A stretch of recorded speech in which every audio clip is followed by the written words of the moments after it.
मैदा के लैया ऐसन बेटी हो सुंदर बेटी फुलावा ऐसन सुकवार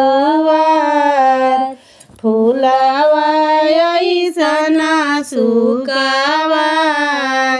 कह तू तय बेटी तमुआ त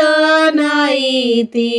रखती सूरज से छिपाई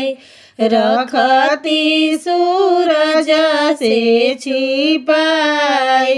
काहे खातिर पापा तमुआ त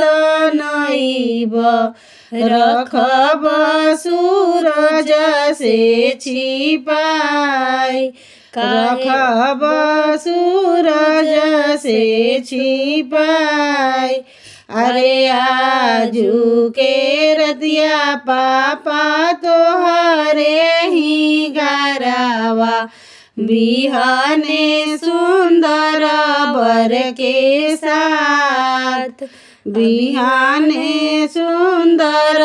बर के साथ कटोरवा बेटी दूधावा पियवनी दहिया खियवनी छालीदार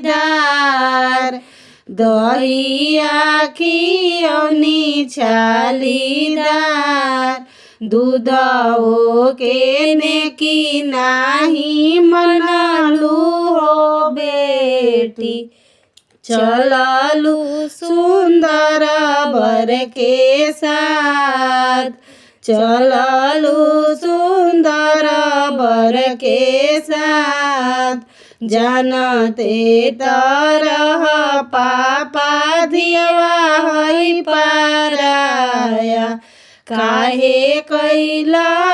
तना दुलार काहे कैला तना दुलार।